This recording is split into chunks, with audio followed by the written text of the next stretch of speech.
People have this impression that to have an iron mind, you need to be in constant God mode, and that life needs to be struggle permanently, and you need to be able to deal with that struggle permanently, and it's all just doom and gloom, which is not the case at all. You need to have goals. You've created your enemy, you know who you're battling against, but life should be a happy experience. So making sure that completing your goals makes your life better and more positive, makes you feel more happy, is certainly going to encourage you to set larger goals and to complete them. So what I do when it comes to rewarding myself, because every single one of us needs to reward ourselves, is I very simply pin my rewards to an objective. So what people normally do is they go through life and they go, I feel like having an ice cream. And then they buy an ice cream. Then they eat the ice cream, the end. Even on such a small level, what they're saying is, I do what I want, I do what I feel like at the time. And I don't feel like I have to earn that treat, for example. So even on a very, very small level, let's say I'm walking down the street and I feel like having an ice cream. I will sit and think, I really want ice cream, but I'm not going to have one. Tomorrow, I'm going to do X amount extra in the gym. I'm going to do an extra 100 burpees, I'm going to do an extra set of bench press, just one extra, and tomorrow afternoon I'm going to have ice cream. And even something small like that, this is a genuine example.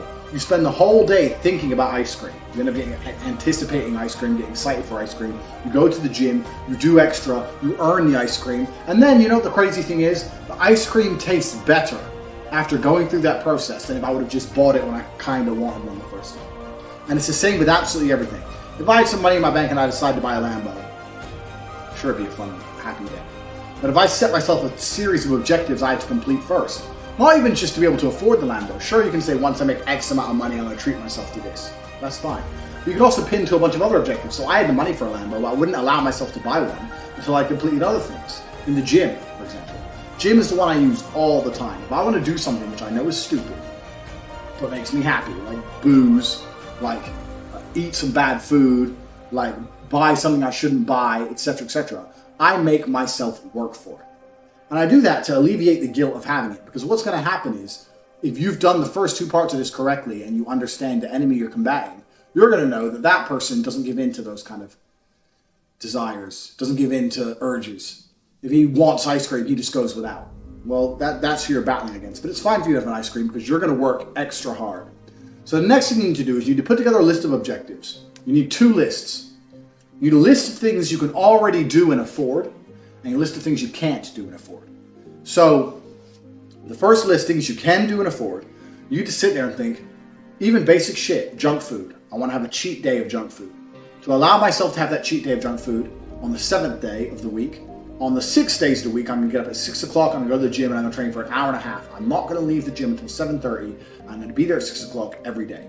And unless you complete those 6 days, unless you complete the objectives, you're not going to give in and allow yourself to 7.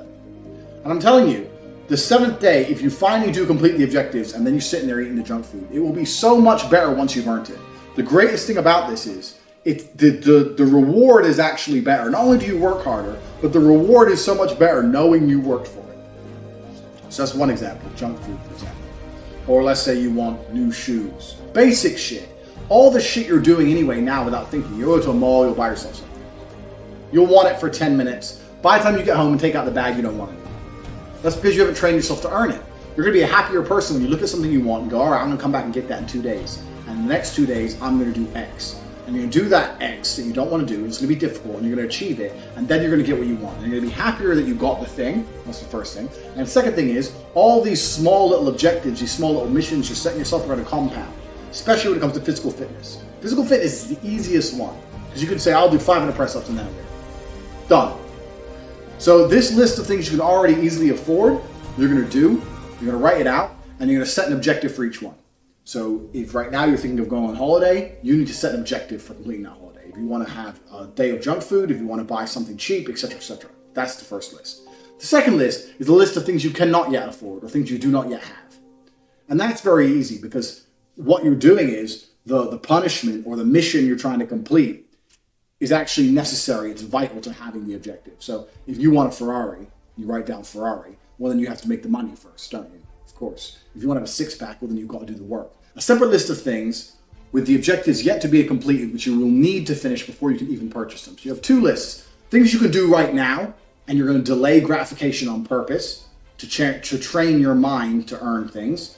So you're going to train your mind to earn things with the first list, and the second list is obviously going to be all your life goals, all the things you're aiming to get. The first list is actually the most important. The second list is just going to be a general motivation. Everyone wants to have a Ferrari and a mansion, of course. It's good to write those things down. You may never even get them. It's the reality of the world. You know, you may get halfway there and still be a very happy, contented person. So this is a dream list, but that's good to have. But the first list is the most important because you're going to learn to delay gratification. You're going to learn to train yourself to make yourself work for the things you want. Things you already can do, you're going to start putting an objective. You're going to start putting a goal in the way. So people say to me often, oh, how do you find the motivation to do this? It's like, well, if I don't do that, I won't allow myself to do it. And why? How do you find the motivation to do X? If I don't do X, I won't allow myself to do Y. So for example, I train 7 days a week. Some days I wake up and I cannot be asked. I ache, I'm tired, I've got a super busy day, I don't want to go to the gym, my phone's already going off, I've got shit to do. But if I don't go to the gym, I will not allow myself to drive my fast cars, which I enjoy doing. And I've set that in stone. If I don't gym, I'm not driving the cars.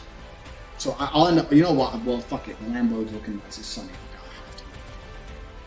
You have to learn to put objectives in the way of the things you want. If you complete the objectives, then you can have them.